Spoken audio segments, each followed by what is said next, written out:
And we are live. So good morning, everyone. My name is Jesse, and I am with Exploring by the Seat of Your Pants. For those joining us for the first time, we are all about bringing conservation, adventure, and science into classrooms around the world.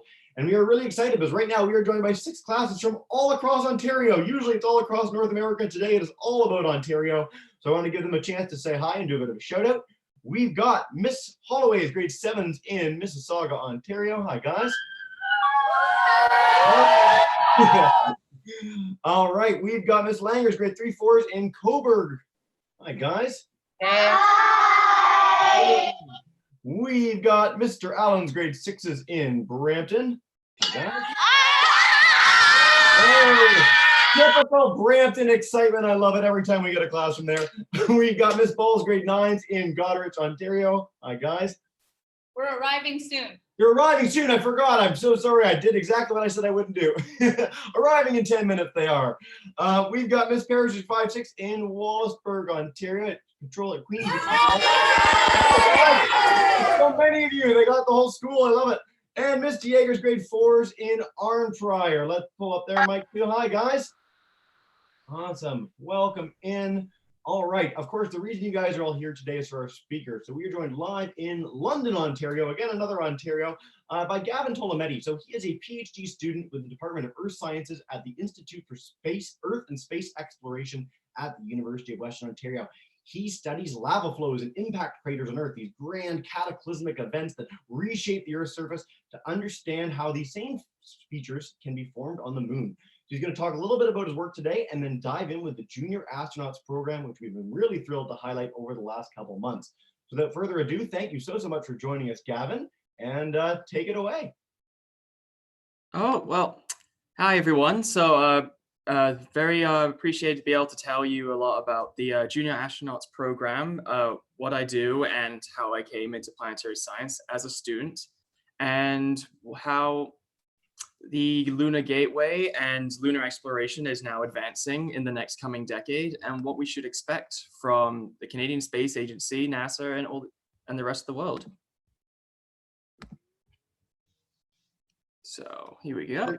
Yeah, you're perfect. Go for it. Yeah. So the topic we have is Survivor Moon, but we're going to slowly be approaching the moon today, but we're going to take a step back and think about the planetary science in general and how we can all get there from different disciplines. And to start that off, I want to quickly explain how I got into planetary science. So I know I actually trained as a geologist. So I trained as an undergraduate to study rocks on Earth to try and understand our history from as early as a few thousand years to as early as millions of years and billions of years into the past. And I studied at St. Andrews, which is a seaside town in Scotland, the United Kingdom. And I spent 4 years of my undergraduate there.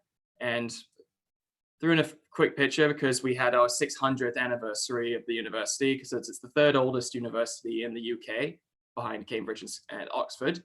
So it was quite an eventful year that time. But so from that experience, having to look at rocks, you think that it's mainly in the lab, but you actually get a lot of time to go into the field.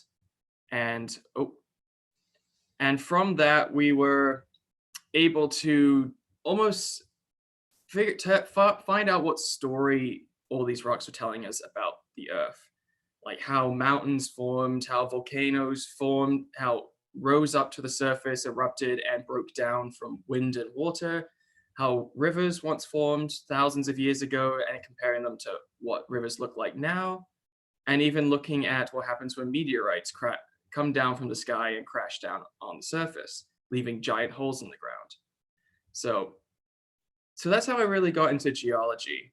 So for the more Earth-based aspect. But I never really got into planetary science until the final year of my undergraduate, where I was exposed by a new professor started, and he introduced me to some theories about the evolution of the moon, how it formed and how it was bombarded by meteorites, supposedly 3.9 to 4 billion years ago. So I really got into that. And from there, I started to read up more about planetary science, not just about the moon, but learn about all the different missions that currently orbit the Earth and the moon, all the different missions that head towards the outer planets, such as Jupiter and Saturn, and all the technology and new scientific theories that have been developed because of space exploration. And from that, I was able to find a way to take what I learned as a geologist and then put it towards trying to become a planetary scientist. And for me, what really fascinated me was trying to understand the surfaces of different planetary bodies. And when I mean planetary bodies, that doesn't include just planets, that can include moons and asteroids as well, even comets, if you'd like to study them. So I was very interested in trying to figure out what story were their surfaces trying to tell us, like what happened on those planets since they formed. Some have been covered in craters. The moon's a great example for that. It's got thousands of craters. Mars has evidence that liquid water once flowed there, but it doesn't anymore. So the question is, why did it stop? And then what can we learn from the surface? And then other planets such as Venus, it's covered in lava flows and magma, but we can't really look at the surface due to its very thick and sulfuric acid and carbon dioxide rich atmosphere.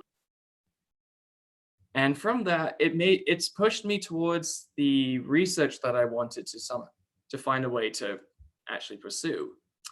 And from that, that's when I started to look for, when I was looking for grad school applications, I came across Western University, and it's where I met my two supervisors, Catherine Nish and Dr. Goran Lazinski, where I have now had the opportunity to study lava flows in particular, because they're found on most planetary bodies. It's a process that is active on Earth, so we can actually study them on Earth and see if we can find out how we can compare them to lava flows on other worlds. But the only way to do that is we can't use traditional fieldwork as a geologist would, since we can only go see the lava flows on Earth, or we can most of the time, but we're not able to on other planets, unfortunately. Even with rovers and landers that we have, they can't get close to them to figure out what they're made of or what their surfaces look like, which is difficult because you need that information to understand how they formed. So I was then introduced to using a type of instrument and technique, which is radar. I know some of you might be familiar with radar, especially if you thinking about planes, how they use radar to detect how far and how close planes are. But this is a different kind of radar that it's able to scan the surface of planets and any planetary body, and is able to tell us essentially how rough a surface is.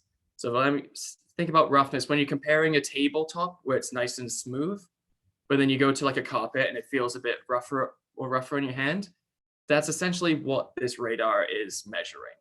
And telling you, is this lava flow probably smooth? Is it probably rough? Or are you going to get some that are very rough that could be very dangerous to walk on? So what this radar uses to see, it doesn't use the same type of light that we use with our eyes to see.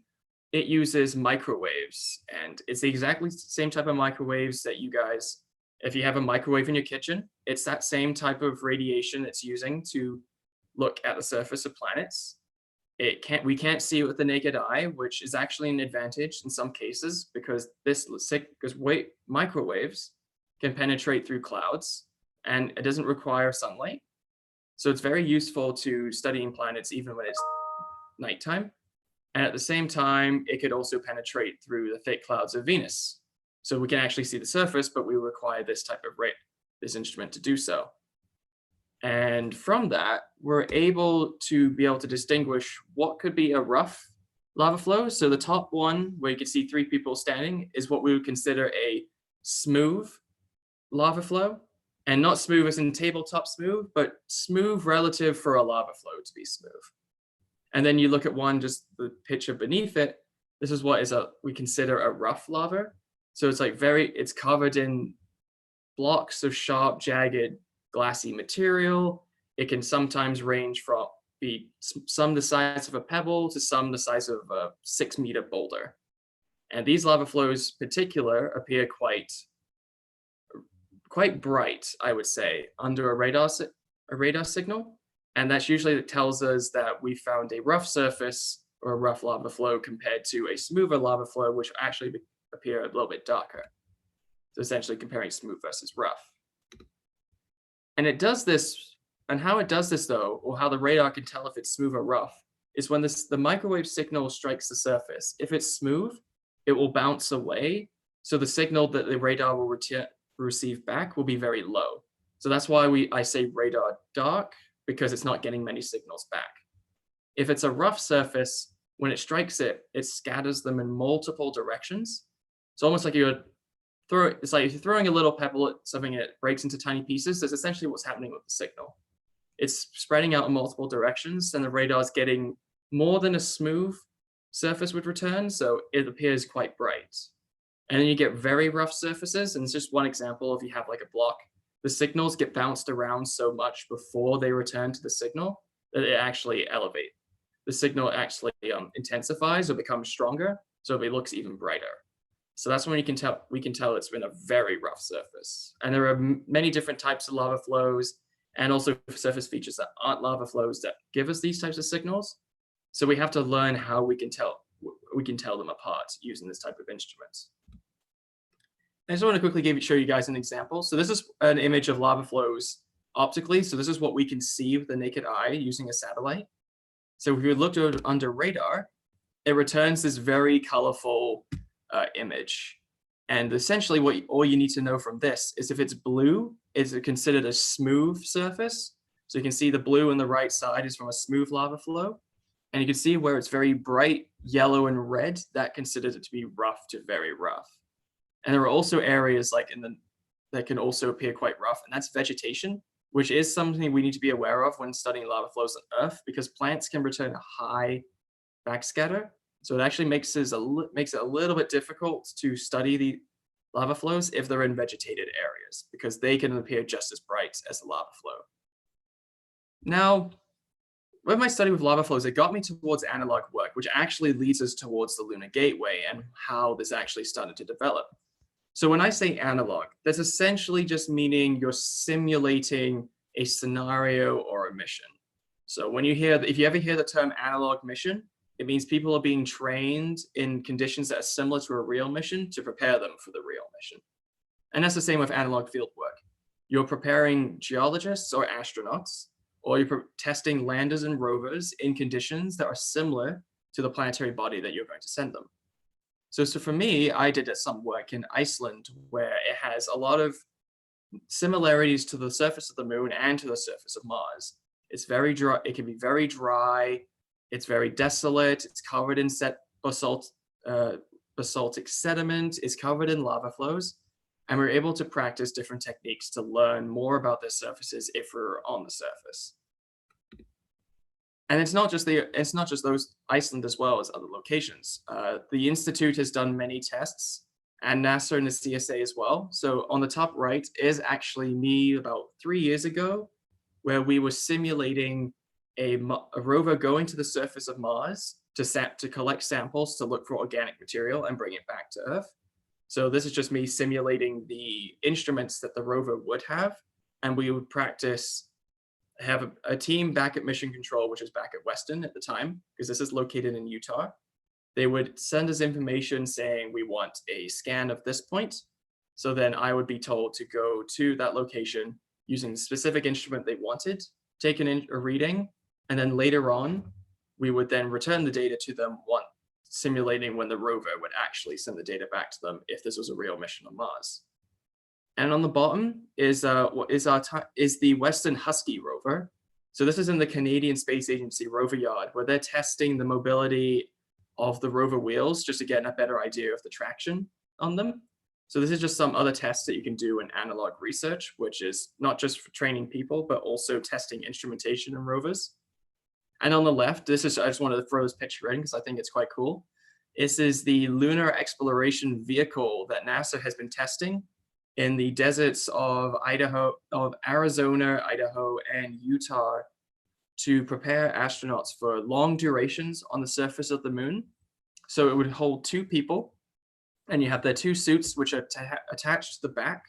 of the machine, so they didn't have to actually physically get out of the suit inside. They could just attach themselves back in and crawl out. And they would just drive the rover around the surface, stopping when they had to collect samples, and they'd be able to move fast enough that they could return to a lunar base or capsule if it decided to run out of fuel and energy. And this is just like one little quick example about how you also simulate, or how you train people to prepare themselves. And this is particularly for the moon, this mission. This happened at Western this year in August 2019, where we simulated a rover going to the surface of the moon to collect samples. And everyone at Mission Control, which is the top image and the bottom right image, they were trained to understand how they could run planned science traverses, which is just the path a rover would take, and know what to sample, why to sample, and where to sample. Also have to understand these command sequences, or the order of how a command should be put into a rover, to be able to move, turn, take images, and pick up rocks, for an example. And then bottom left is just an example. This is what the rover really looked like in the field. There wasn't really a rover. It's just people were sent out there to pretend to be the rover for us, but they were very restricted on what movements they could actually do. So that was more about how I got into planetary science, what type of research I'd done, and how we would use places on Earth to try and understand the moon. But now I want to talk more about the gateway itself and how we're going to use that training that happens on Earth and actually put it towards the moon. So we all think about, when we think about the future of the moon returning there, we're thinking lunar bases, space platforms, new buildings, giant rover cars, people about dozens of astronauts walking around, giant satellite dishes, which is possible in the future, but I would not say this decade at the time. We're still in the stages of having to test the technology and to see if we can actually send most of it over there. And to do that, using the gateway is the new initiative that NASA has started for returning to the moon, which is the Artemis initiative. And if anyone doesn't know what Artemis is, it's actually the twin sister to Apollo. So this is actually why this name was selected for returning to the moon. Since Apollo missions were the first trip missions to the moon, they wanted Artemis to be the returning to the moon and to simulate the first woman who will land on the far side of the moon with the next man by 2024. So this is the Lunar Gateway. This is the science space station and platform that will orbit around the moon during the Artemis initiative. Now, it's not the same as the International Space Station. It is smaller, quite a lot smaller actually, and it will mainly be only be housing astronauts approximately 3 months out of every year a mission will take place. So it's going to be a lot more automated. So like artificial intelligence and computers will actually be doing most of the work 9 months out of the year. So it is a completely different station to the ISS. And how they're actually going to get there, they want to be able to send material and more cargo than they did during the Apollo eras in the 60s and 70s. To do that, they need a bigger rocket. So currently, NASA and companies in the United States and some external international collaborators have been trying to build the Space Launch System, or the SLS, which is going to be the new propulsion system that's able to carry the most cargo that any rocket has ever sent from Earth to low Earth orbit and the moon. And they have all these different stages that they're going to test throughout.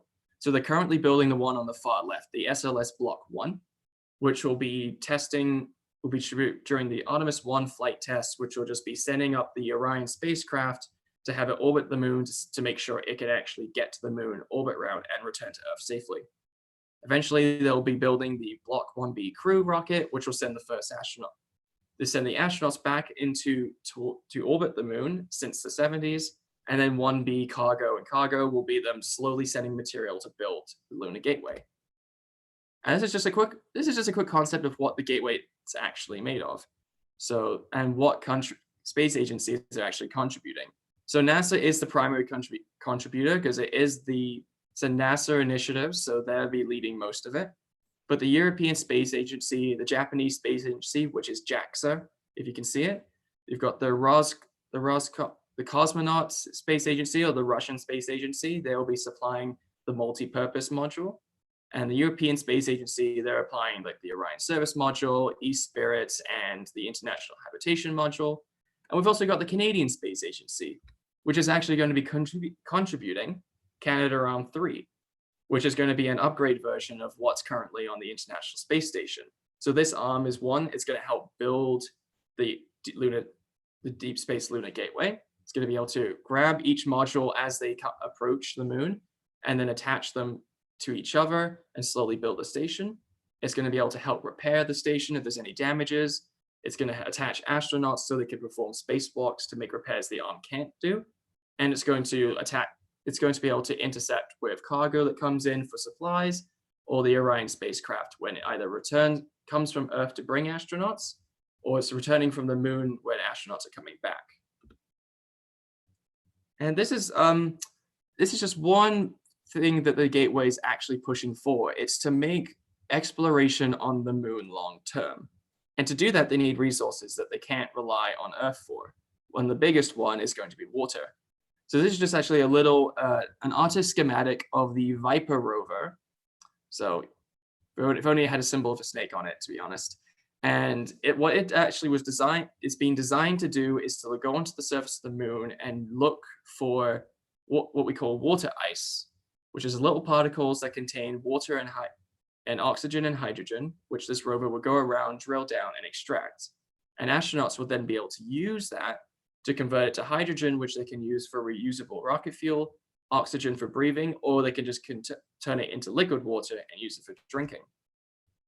And the Gateway also has to prepare, before they even get to the Gateway, we have to prepare astronauts for the microgravity conditions and the low gravity conditions on the moon, which is actually 1/6 of what it is on Earth. So you will feel a lot lighter and actually a little bit weaker once you're there. So they have to make sure astronauts are properly trained.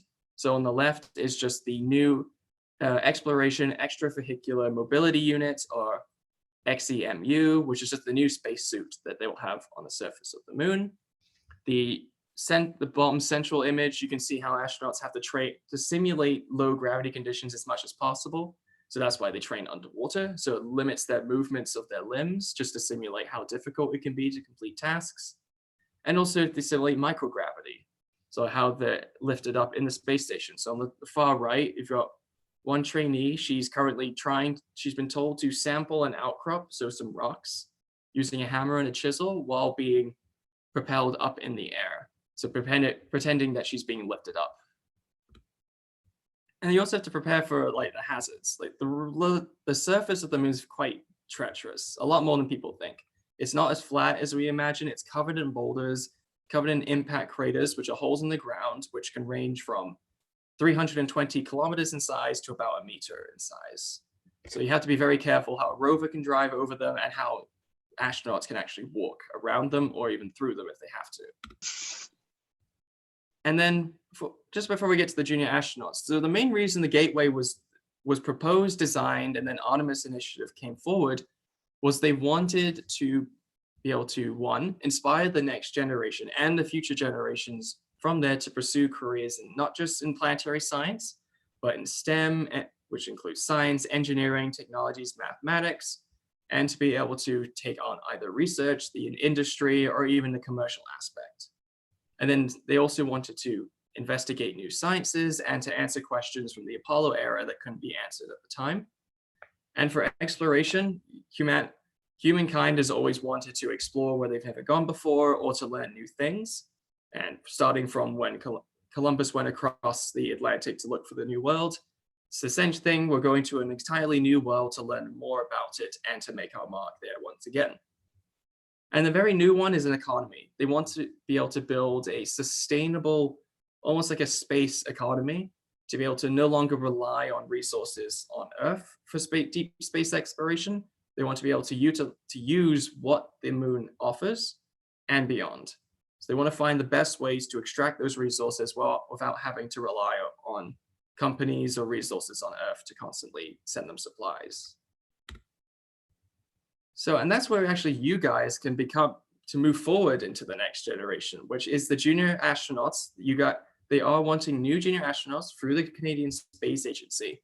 So what this is, this will introduce you guys to new and current concepts of space exploration, where we have 3 different streams, where we have the science and technology stream, the communications and teamwork stream, and the health and rehabilitation and health and fitness stream.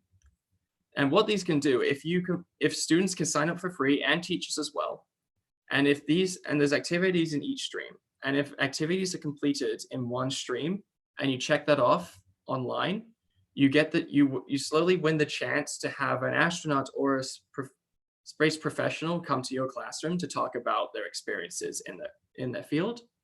Or if you complete all the streams and you do that online, you're able to put your name forward to potentially attend the Canadian Space Agency Space Camp, which will happen in Montreal this summer. So and then there you're going to be able to get a lot more experience with just space exploration, lunar exploration, and about planetary science and STEM in general. And because one of the activities on the stream, which we're talking about today, is the Survive a Moon activity. So what this one actually teaches you is how you know what items or materials are actually going to help you if you are in a bad situation on the moon. So an example for this scenario is saying that you and your team member, you are astronauts from the Canadian Space Agency. You're heading to an outpost on the near side of the moon. So it's always going to be illuminated for you guys because you're on the near side. And you notice that your lunar capsule goes off course during your descent to the surface, and you land 50 kilometers away from your outpost where you're supposed to land. And in your capsule, all you have are these 15 items that can help you survive. You do have your spacesuits, but you also just have these 15 items. And as a team, your task is to rank the priority of each of these items. So which of these items will be the most important you think that can get you and your teammate from your capsule to the outpost, and which ones you think they're not really going to help us survive or give us any aid to get there. So I think that's actually the end of my presentation. So fantastic, Gavin. Thanks so much for the background on yourself and on Lunar Gateway. I don't know how many of the classes have actually done the activity where they've done Survivor Moon already, but highlighting this, you can go on the Junior Astronaut site and check this out. The items that you have to possibly take are really, really neat. We have fire extinguishers, stellar maps, self-inflating life rafts, liters of water, signal flares, and more. And so what we can dive in with the Q&A period is highlight a bunch of things. You can either ask Gavin about his own work in space exploration, his work in Iceland and more. You can talk about Lunar Gateway and have some questions answered on that. Or you can ask about Survivor Moon, junior astronauts, or if you've done the activity, you can highlight some of the things that you guys maybe did as a classroom or as individuals before. So thanks so much for the presentation. If you want to come out of screen share, then we'll dive right in with questions. Worth noting too, for classes that have signed up for junior astronauts, if you haven't, it's really easy. You can do it on the junior astronaut site. If you have, fantastic. Get going with the activities, and then come January, you'll actually have the chance to start submitting those activities to win the astronaut visit, to win the chance to go to space camp, and more. And for our classes too, we've already done 3 of these, highlighting other activities that junior astronauts have on their website, and we'll be doing several more over the coming months as well. So if you want to follow along and do multiple activities with your class live with us on screen, we'd love to have you. That said, and before we dive in with Q&A, I also want to note we've got a few groups watching on YouTube Live. If you guys want to type in questions in the chat bar, I will happily pass them along to Gavin. All right, that said, let's start with Ms. Holloway's class. If you guys want to kick us off with a question or a comment or anything you want to share, go for it. Okay, Arjun, come on up. Nice Martian, by the way. I like how it made an appearance on the camera halfway through. Yes. Taxi, the ESA's mascot. Awesome. When you guys choose 11 students, why is your guys' location in Montreal? Yeah. Like why? Why is it in Montreal? Why did you guys choose that? No, good question. Gavin, you know? So Montreal is actually the Canadian Space Agency headquarters is based in Montreal. So that's actually where the Canadian Space Agency started up. It was in Quebec. Yeah. So all the people are there. So if you're going to go train with astronauts and engineers and more, you want to be where all those people actually live and work. Good question, guys. All right, Miss Langer's class, if you guys want to come up. Yeah. Go for it. Hi. Yeah. I'm Elizabeth, and my question is, if the satellites you have in space are connected with the International Space Station? The satellites themselves aren't connected to the International Space Station. I think sometimes they relay information in there if it's important to the research that's ongoing, but most of the satellites send data back to giant satellite dishes back on Earth. So it's actually, I can't remember the name off the top of my head, but there is one location on Earth where all the satellite information, especially ones launched in the United States, go to a single point, and then all that data is housed in one building, and then they have to spread it out, hand it out to each person individually.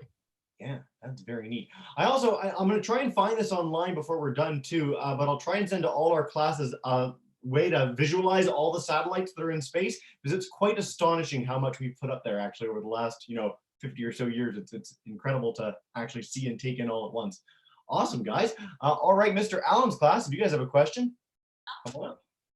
So if you're making a space economy, what planet would give the best resources? Yeah. Oh, if you didn't catch that, Gavin, you can leave your mic unmuted, by the way. You don't need to mute yourself every time. So the question was, if we're going to make a space economy, where are we best to go? Like what planet, what body in the solar system has the most resources that we could actually draw upon? It kind of really depends on what you're wanting. If it comes to if it comes to oxygen, breathing air, fuel, and drinking water, the moon is one good location because it does have the potential water ice that's in these, what we call permanently shadowed regions. So it's areas that never see sunlight. So temperatures there can go as low as minus 250 degrees Celsius. So no water can escape at that point. I'd say if you're looking for an ice, they have been talking about Mars, trying to mine the ice that's on Mars at the polar regions. And apparently this ice is buried there in the surface. And if they also wanted to say, mine rare metals, they would actually go to asteroids. So that's actually where there's a new initiative for asteroid mining starting up, where they want to be able to bring asteroids closer to Earth so they can send robots to remove the rare metals, because they're actually worth quite a lot here on Earth. So they want to be able to extract a lot more of them. Yeah, asteroid mining is neat, and it's not something that's brought up in a lot of our presentations, but really, like one asteroid, if we were able to wrangle that and get it close to Earth and actually mine it, it would be more metals than we've ever mined off the Earth ever by a huge margin. So it would be worth an incalculable amount. Great question, guys. Also worth noting, so Mars and the Moon are places that we're going in the near future, and we really couldn't land on a lot of the other planets that are nearby. Venus is too hot and stifling with its atmosphere. The gas giants are too far away, and there's nothing to land on anyway. So some of the moons of Jupiter and Saturn are interesting to us, but more scientifically than they are for resources. So Mars and the Moon are really good picks. Awesome question. All right, Miss Ball's class, if you guys have one, come on up. Let me just get your mic. There you go. Go for it. Yeah, Kiefer's coming.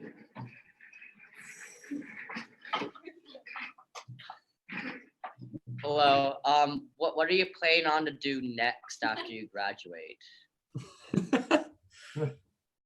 Oh, that's a question I ask myself every day. For me, I really want to stick with planetary radar and analog work because I really love going to the field to try and understand other planetary bodies. And for me, at the moment, I would like to stay in Canada, but at the moment, there's some opportunities for me that either would be in the United States or back at the European Space Agency, since Europeans and Canadians as well are eligible to work with the European Space Agency, since Canada is a contributing country. I think it's the only non-European contributing country to ESA. Cool. So lots of options. How far are you along in the PhD? Like how many more years do you have left? A year and a half left. And I always like to highlight this because it hasn't been brought up yet. How long have you been in school pursuing this? Because this is something that for younger kids especially, so including undergrad, everything else, how many years? At the moment, it's been 7.5 years. That's including undergrad. Yeah, so since you finished high school, 7.5 years with a year and a half to go, and then we'll go from there. Cool, Gavin, thanks, man. All right, Miss Parrish's class, if you guys want to come up, let's get you guys, there we go. Perfect, come on up. Do you think that we could reach a new galaxy by the year 3000? Ooh, what a question. I love it. You know what? I'm a little bit optimistic, but I think we could by the year 3000. If technology progresses as much as it is today and people really start to invest in space exploration a little bit more and understand the spin-off benefits we can get from it, I think we could get to a new galaxy by the year 3000. I'm not quite sure how. It probably won't be a giant ship. It might just be a couple people in a small pod that they'd shoot over there and wait for them to get there. But I have a feeling we probably could by the year 3000. Very cool. All right. Miss DeJager's class, if you guys want to come up, go for it. One person. Go ahead. How long does it take to get to the moon? Ah, neat. It very surprisingly enough, it varies. I remember during the Apollo era, it took them about three and a half days to get there. Some literature says 5 days, but I'm pretty sure it's actually 3.5 days it takes to get to the moon. And would our bigger rockets that we're going to be sending soon get you there faster? Like, does bigger mean faster propulsion? Yes, but at the same time, they're more concerned about having to take more there. So the bigger propulsion is not to get there faster, it's so they can take more off the surface of the Earth to get there. Yeah. It's worth noting too, because a lot of classes talk about Mars and Mars exploration, that Mars and the moon are totally different in terms of trying to conceptualize the distance. I think it's 1,000 times, it's at least 100 times. It's like a factor of 10 further away than the moon. So it's a whole different set of challenges, and it would be many, many months. It'd be like a 6-month journey just to get there. It's about 6 to 9 month journey to get there. So that's why they have to do all the testing on the moon, which is the best place to do it. Because if something goes wrong, it's 3 days instead of 6 months. Yeah.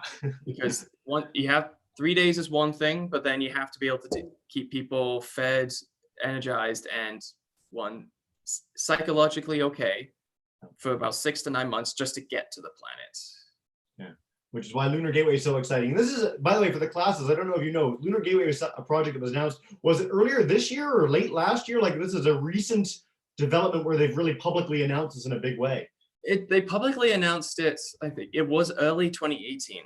Yeah, it has been in talks for quite a few years before that, but they weren't able to publicly release it until NASA were like fully invested into doing it.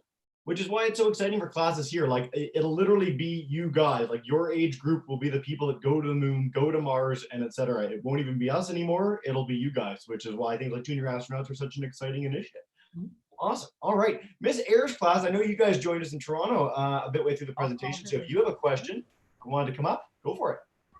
Okay. Hi, and thank you so much, Gavin. You guys want to say hi? Hi. Does anybody have a question for Gavin? Do you have a question, Adam? Okay, come on up. So this is Adam, okay? In grade 8, right? Yeah. Okay, go ahead.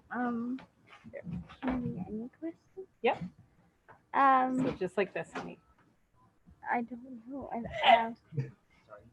Sorry, I just need to remember my question. He just needs to remember his question. Do you think there's more planets out there? Do you think there's more planets out there? Great question. Oh yeah, I think there definitely is. There are definitely more planets, not necessarily similar to ours. There will be thousands of different planets. Can't remember what the ratio was. For every galaxy, there's an X number of stars, and for every X number of stars, there's X number of planets. And out of those X number of stars is X number of habitable planets. Yeah. But there's definitely thousands beyond thousands of more planets. Well, and every time we look, we discover more. And this is, again, something that's been happening in all of your lifetimes is planetary exploration. We have the technology and the tools now to seek out planets in solar systems across the galaxy. And we are finding thousands upon thousands of them. And that's like the difficulty of doing this with the technology we have is quite incredible. So it's amazing that we're able to do it. But every time we look, just like when we look for new species, we find them. When we look for new planets, we find them. The difficulty is getting there and understanding a little bit about them, but many, many billions and trillions of planets in the universe. So great question, guys. All right, we don't have any questions on YouTube yet, so I just want to note, if you guys have any questions and you want to type them in, please do. I know we have a few teachers there, including Miss Marcus's class in Richmond, so go right ahead. But in lieu of that, for now, let me dive back in with another round of questions with our live classes. So Miss Holloway, if you want to come up and ask another, you're demuted, go for it. Is Titan, or is there any proof that we can live on Titan? Is there any proof of what on Titan? We can live on Titan. We can live on Titan, okay, yeah. That's a good question. At the moment, no, because we still haven't been able to fully test if we can build structures on the moon yet. And since the moon it would probably be like we test the moon to make sure they can work for Mars. And once we know they can work for Mars, when eventually we would get to exploring the outer planet moons as humans, it would be putting them on Titan, because Titan is the only one with a very thick atmosphere. Yeah, it's really neat. We get the questions a lot about Mars, about other planets, Europa, Titan. And Titan's very cool, by the way. It's a giant moon of Saturn for the classes that might not know. It actually has shorelines and lakes made out of like liquid ethane and methane. Like it's like lakes of gas. It's very, very cool, but the atmosphere is different. And there's actually a new Frontiers mission that's been announced, and it's going to Titan. It's not launching until I think it's late 20s, early 30s. Yeah. But it's called Dragonfly, and they are sending a quadcopter off to Titan to study the surface. Yeah, we covered that in some of our presentations in October when we were highlighting space. It is so cool. First, like flying robot to go to, that's very cool. But yeah, we need to test on the moon first. And again, tie it in with junior astronauts, things that you might need to do as we actually build up a presence on the moon in a serious way. Once we do that, we can explore Mars and further places. A great question. All right, Miss Langer's class, if you guys have another question, come on up. Yeah, we do. Landon's coming. Hey, Landon.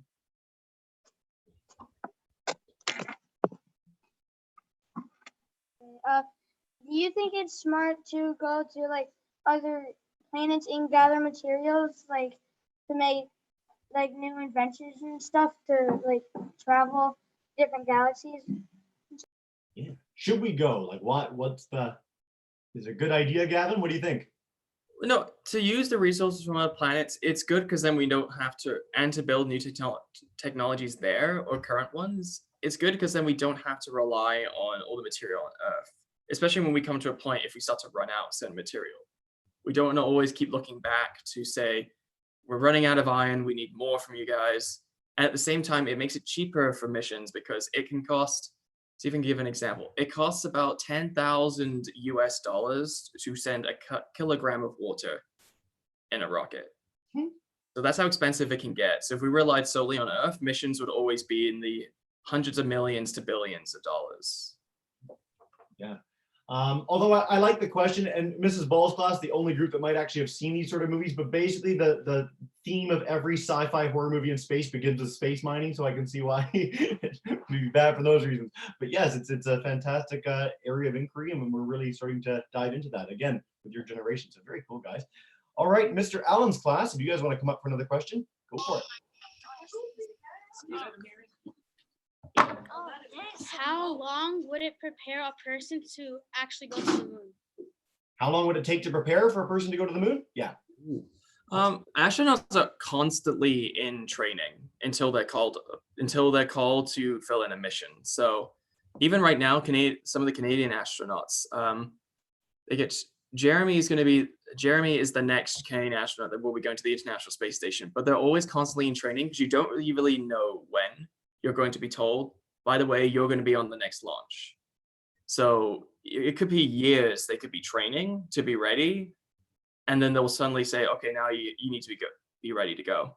And sometimes it takes them years and they still don't get anything because the competition can be quite high because there's astronauts from different, it's more than one astronaut in each agency, and there's multiple astronauts from different countries. So yeah.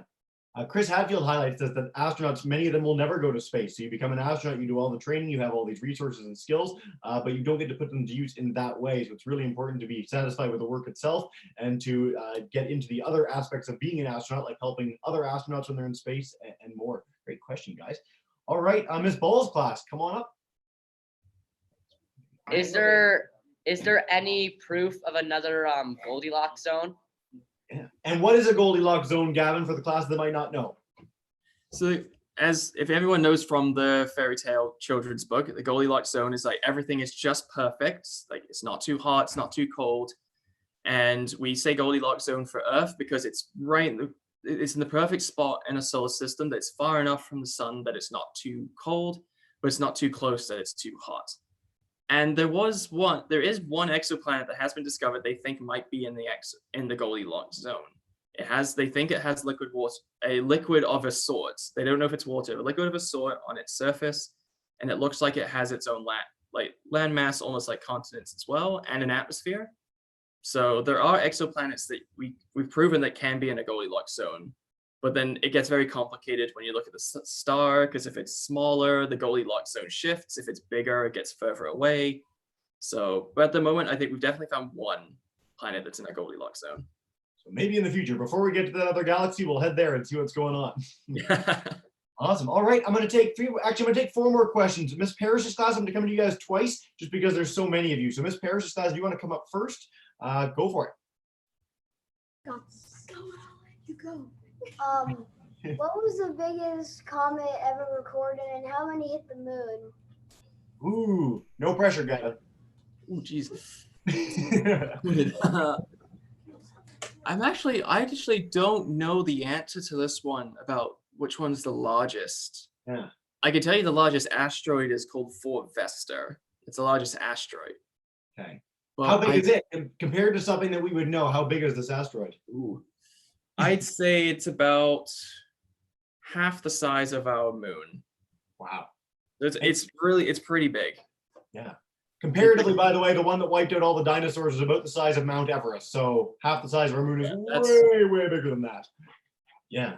Very cool. And then how many hit the moon is also a really difficult question. But I mean, that's millions, it. right? It's an answer no one has. It's a question no one has the answer to, because we know there's over 30,000 craters on the moon, but a majority of them are probably asteroids. We won't know what asteroids hit them, and if comets, we don't know what comets hit them. There are some studies that tried to compare the shape of a crater to see if to prove that it had to be a comet that hit it to formed it. But that's still very controversial because there are asteroids that also make the same shape. So you can never tell how many actually hit the surface. That's what you guys can figure out when you're done and in university. All right, Mr. Yeager's class, come on up again, guys. The fuel one. Go ahead, Zach. Quick, read the fuel question. How much fuel would you need to get to the moon? Yeah. Ooh. Lots.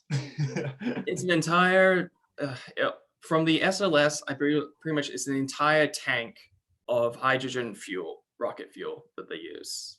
And the tanks are huge, right? Like these are like it's mostly weight of fuel. Oh yeah, these are the largest ones they've ever built.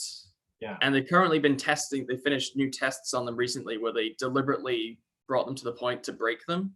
Yeah. Because they wanted to find out how much pressure and stress they could take before they did crack. Yeah. Which is good. They need to know their limits. Yeah, when you're flying to the moon or to Mars or anything, you're basically on top of a giant pile of fuel, and the actual compartment that holds the people and the resources is tiny, like infinitesimal compared to the weight and size of the fuel. So it's quite the experience. It's why they do a lot of training. Awesome. All right. So we'll go to Miss Ayers' class and then back to Miss Parrish's, and we'll wrap up with that. So Miss Ayers' group, come on up, guys. Yeah. So out of all the planets not in our solar system, but like so all of space. Yeah. Do you think that there is any other life forms on them besides us? Always get. I love it. Way to go, man. There is actually this one theory and equation that tries to show that looking at where we're positioned in our own solar system and galaxy, they try to estimate that there has to be a certain number of planets has a similar type of conditions that we do, and had the same type of outcomes that life similar or maybe a little bit different to ours did arise. Yeah. And it hits controversy because it's a theory and it's an equation, because there's no way for us to actually tell. But then some of us do think that, considering how big the universe is, it'd be very, very shocking if we were the only kinds of life out there. It might not necessarily, the thing is, when we say life, it might be different from what we are. Yeah. It could be a completely different form of life that we're not familiar with. How we view life is what we see here on Earth. Yeah. So I think there probably is one. I just don't think we've come across it yet. Right. And this is something that I love that gets highlighted in all our space sessions. It's worth noting that there are, like, so imagine, let's just say there's one planet for every star in the universe. Let's just say, even if it was like half a planet for every star in the universe, there are more stars and planets that we will find and know of and can see than there are grains of sand in all the beaches and all the deserts of the world. So if we were the only grain of sand that had life on it, of all that sand, it would be pretty unlikely, pretty waste of space, considering that the only planet we know, ours, life did arise. So great question. I'm really glad when we get that in every space session. All right, let's wrap up with this parishes class. If you guys want to come up one more time, go for it. What will be the hardest part about getting the new space station into orbit? Yeah, good question.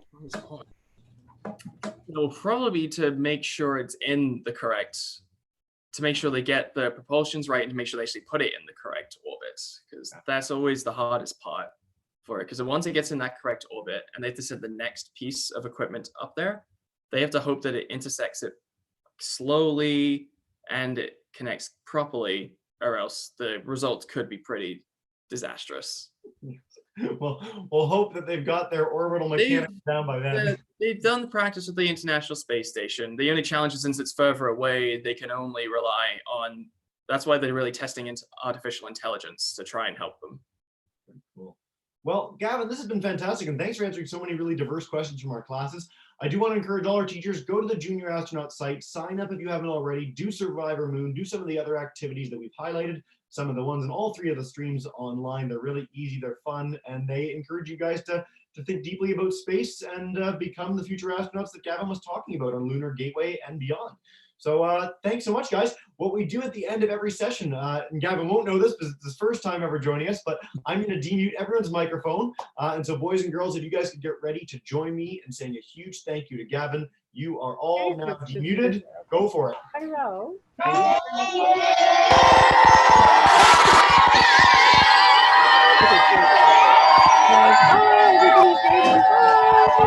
Holding the phone.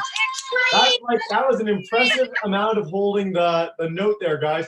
Awesome. Gavin, thanks so much for joining us today, man. And we really appreciate it. And Oh no, happy to do this. It's great. Yeah, well, not a usual day at the office in the PhD program is to get 200 kids screaming at you. So we thanks again, and we look forward to highlighting more about junior astronauts and what you guys are doing at Western Space. It's really fantastic. Sounds good. Thank you very much.